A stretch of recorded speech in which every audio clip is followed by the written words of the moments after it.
Hello friends, welcome back to my channel earth mom Dehradun. And मेरी एक last video जो मैंने कल अपलोड की थी उस पर मुझे बहुत सारे लोगों के कमेंट्स आए थे कि दीपिका और श्वेब जो है बेबी को लेके घर पे आ चुके हैं। घर में सबने ब्लेसिंग्स दी, सब लोग बहुत खुश हैं। लेकिन वहां पे जो है दीपिका के पापा यानी कि बेबी के नाना जो है वो मिसिंग है।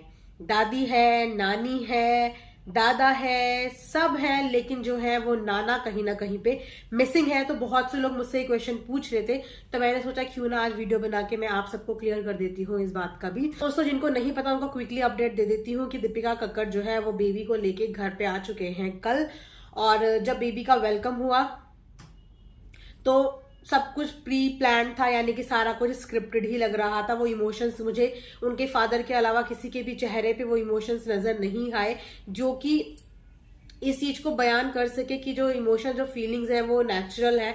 सब लोग ऐसा ही लग रहा था कि एक स्क्रिप्ट लेके बैठे हुए हैं और स्क्रिप्ट के अकॉर्डिंग जो है सब लोग अपना अपना काम कर रहे हैं। अब आप लोग सोचेंगे कि मैं ऐसा क्यों बोल रही हूँ, तो मैं ऐसा इसीलिए बोल रही हूँ। आप लोग भी इस बात पे गौर करना कि जितने दिन भी दीपिका हॉस्पिटल में थी, इट वॉज ऑलमोस्ट 20 डेज की वो हॉस्पिटल में थी, लेकिन उसकी ना तो हॉस्पिटल में उसकी खुद की मदर दिखी, ना ही हॉस्पिटल में उसकी सास दिखी, उसकी अम्मी दिखी। तो दोनों मम्मियां जो है वो घर पे थी दीपिका के साथ रात में रुकने के लिए। दीपिका की कभी कोई फ्रेंड आती थी, कभी कोई फ्रेंड आती थी, लेकिन जो है उनकी फैमिली का कोई भी मेंबर वहां पे नहीं आता था। और तो और जिस दिन जो है रिहान भाई का बर्थडे था, छोटे रिहान जी का बर्थडे था, उस दिन भी जो है बच्चों को जो है बेबी से मिलाने के लिए लेके आया गया, लेकिन घर का कोई भी बड़ा जो है बच्चों से मिलने के लिए नहीं आया। 20 दिन के बाद एक बच्चा जो है एनआईसीयू से बाहर आया है।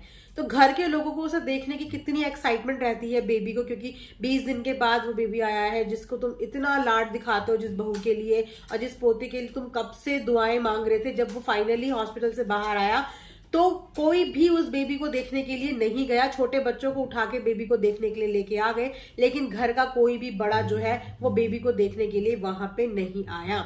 तो ये जो चीजें हैं ना, ये क्वेश्चन करने पे हमें मजबूर कर देती हैं, चीजें बातें करने पे मजबूर कर देती हैं। उसके बाद बात करते हैं, एक कमेंट मेरे पास ये भी आया था कि पेपराजी को वहां पे किसने बुलाया। तो जाहिर सी बात है कि पेपराजी को वहां पे किसने बुलाया होगा। अगर ये एक नॉर्मल डिलीवरी होती और बेबी जो है नॉर्मल तरीके से आ जाता तो 2-3 दिन तक चलो मानते हैं कि पेपराजी जो है वो हॉस्पिटल के बाहर वेट करते हैं, लेकिन 20 दिन तक कौन से पेपराजी जो है हॉस्पिटल के गेट के बाहर वेट करेंगे कि अब आ जाएंगे या अब आ जाएंगे। जाहिर सी बात है कि उनको इंटरनली जो है इन्फॉर्म किया गया, इन्फॉर्म करने के बाद ही पेपराजी की पूरी टीम वहां पे आई। अदरवाइज इतनी सारी टीम तो शाहरुख खान के बेटे के जन्म पे भी नहीं आई थी जितनी इन्होंने अपने बेटे के जाने के टाइम पे पेपराजी को बुला लिया। ऊपर से पेपराजी के सामने बोला जा रहा है कि शोर नहीं, धीरे, वो उठ जाएगा, वो उठ जाएगा। अगर बेबी की उठने की इतनी ही चिंता थी तो इतनी भीड़ को इकट्ठा वहां पे क्यों किया? इतनी भीड़ को इकट्ठा करना ही नहीं चाहिए था। और जब घर में लेके गए तो उसी बेबी को उठाने की सब लोग शोर करके कोशिश कर रहे थे, क्लैपिंग कर रहे थे, तब उस बेबी को डिस्टरबेंस नहीं हो रही थी, तब बेबी की नींद नहीं खराब हो रही थी। लेकिन कैमरा के आगे वही बात है ना कि कैमरा के आगे इन लोगों के दिमाग जो है ना वो काम करने बंद कर देते हैं और ये लोग बेकाबू हो जाते हैं और कुछ भी करते हैं।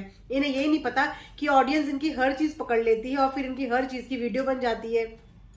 सो ये तो थे कुछ गोलमाल दोनों ही हस्बैंड एंड वाइफ के। उसके बाद दोनों हस्बैंड वाइफ घर जाते हैं। घर जाके वो शक्लों में ना एक इमोशंस जो होते हैं, मुझे किसी के भी चेहरे पे टू बी वेरी फ्रैंक उनके फादर के अलावा वो इमोशंस नहीं कैच हुए। वैसे तो उनकी मम्मी जो है छोटी छोटी बातों पे आंसू बहाने लगती हैं, छोटी छोटी बातों पे रोने लगती हैं, वो सबा जरा जरा सी बातों पे रोने लगती हैं।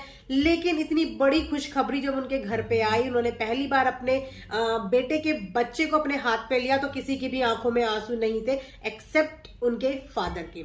तो तब इनके इमोशंस कहाँ चले गए थे? जो इमोशंस जरा सी बातों में, किसी के आने में, किसी के जाने में निकल के आ जाते हैं, वो इमोशंस जो है उस समय कहाँ थे जब बेबी उनके हाथ में आया। मैं उनके चेहरे को देख रही थी, अच्छा ये अब रोते हैं, अच्छा ये अब रोते हैं। लेकिन सुपर वुमेन्स हैं, क्या कह सकते हैं? कुछ नहीं कह सकते इन्हें भाई। इन्हें कुछ कहेंगे तो इनके जो फैंस हैं वो हमारे पीछे पड़ जाते हैं। लेकिन वहां पे इनके कोई इमोशंस नजर नहीं आए। उसके बाद बात करते हैं दीपिका की फैमिली की। तो दीपिका की मदर वहां पे थी और अब जो है क्वेश्चंस बार बार ऑडियंस का ये उठ रहा है कि दीपिका के फादर कहाँ है। दीपिका ने अपने फादर को बीच में व्लॉग में इतना दिखाया, एक प्यारी बेटी होने का उन्होंने बहुत अच्छा सा ड्रामा क्रिएट किया कि वो कितनी अच्छी बेटी है, कि वो दोनों फैमिली को इतने अच्छे से संभाल के रखती हैं, दोनों फैमिली का ध्यान रखती हैं, अपने पापा के लिए खाना देने जाती हैं, ये करने जाती हैं। लेकिन पापा जितना खाना पापा के लिए वो वहां देने जाती थी ना, मुझे लगता था उससे ज्यादा खाना उसके पापा उसके यहाँ भिजवा दिया करते थे वो जब यहाँ थे। इनफैक्ट उनके घर की कोई छोटी से छोटी चीज भी खराब होती थी ना, तो उसके फादर वो पूरी चीज भिजवा देते थे। उसके फादर इतने रियल जेन्युइन इंसान मुझे लगते हैं ना, कि लगता है कि वो जो भी चीज बोलते हैं ना वो बिल्कुल जेन्युइन बोलते हैं। सो सुनने में यही आया कि पापा के साथ भी इसकी कुछ अनबन हुई और इसने अपने पापा को कुछ बोल दिया, जिसकी वजह से इसके पापा जो है इससे नाराज हो गए। और इसकी बहन के साथ भी जो है, दीपिका की एक सिस्टर भी है, उनके साथ भी दीपिका की नहीं बनती है, दोनों की बातचीत बिल्कुल बंद है। तो उसके पापा जब दीपिका से नाराज हो गए यहाँ पे, तो फिर वो अपनी बेटी के पास लंदन चले गए। तो इस समय उसके पापा जो है वो इंडिया में नहीं है। लेकिन फादर्स डे में भी आपने देखा होगा, इसने अपने पापा के लिए कोई भी विश नहीं किया, कोई भी कार्ड या कोई भी जेस्चर जो है इसने अपने पापा के लिए नहीं दिखाया। वरना शुएब और दीपिका जैसे लोग तो जरा जरा सी चीजों को भी दिखाए बिना रहते नहीं है। इन्हें हर चीज जो है कैमरे के आगे बिल्कुल परफेक्ट दिखाने की जो है आदत है। ये नहीं चाहते कि कहीं से भी इन पे इतना सा भी पॉइंट आउट हो जाए कि हाय इन्होंने फैमिली के इस मेंबर को मिस कर दिया, हाय इन्होंने फैमिली के इस मेंबर को मिस कर दिया। तो वो ये चीज मिस आउट कर ही नहीं सकते। लेकिन पापा के साथ बदतमीजी करने की वजह से दीपिका के पापा ने दीपिका से बातचीत कर दी है बंद, और वो चले गए हैं अपनी बेटी, बड़ी बेटी के पास लंदन में। सो ये है रीजन दीपिका के फादर का वहां पे ना होने का, और किसी भी तरीके का मैसेज ना आने का दीपिका के फादर की साइड से। तो एक तरफ ये बंदी रिश्तों को जोड़ के रखने वाली बात करती है, और दूसरी तरफ इसके खुद के परिवार के रिश्ते जो हैं वो बिखरे हुए हैं। अपने खुद के रिश्तों को ये नहीं प्यार से संभाल पाती है। तो आप खुद सोचो कि जो शुएब की फैमिली है उन रिश्तों को इसने किस तरीके से संभाला हुआ होगा। खैर, शुएब की फैमिली की भी मजबूरी है, और कहीं ना कहीं दीपिका की भी मजबूरी है कि सबसे अगर झगड़ा कर लेगी, सबसे अगर एरोगेंटली बिहेव कर लेगी, तो फिर जाएगी और रहेगी किसके साथ, वो भी रीजन हो जाता है। तो ये थी कुछ अपडेट्स जो कि आप लोगों ने मेरे से क्वेश्चन करे थे, तो मैंने सोचा क्यों ना मैं आप सबके साथ शेयर कर दूं इस चीज के बारे में। तो आप बताइएगा कि आपका इस बात पे क्या राय है, आप लोग क्या इस बात पे कहना चाहेंगे। और मुझे पता है आप फिर से दीपिका के जो फैंस हैं वो मेरे पे भड़क जाएंगे, गुस्सा हो जाएंगे, लेकिन मेरी कोई गलती नहीं है। मेरे से जो सवाल किए जाते हैं मैं उन्हीं सवालों का जवाब देती हूँ, और वो मैं दूंगी। सो अब आपको भला लगे बुरा लगे, सच तो हमेशा कड़वा होता है, तो सच को डाइजेस्ट करना सीख जाइए और गलत का साथ देना छोड़ दीजिए। तो यहीं पे वीडियो एंड करते हैं। होप करते हैं आपको वीडियो पसंद आया होगा। अपना ध्यान रखिए, दुआ में याद रखिए। Bye, take care.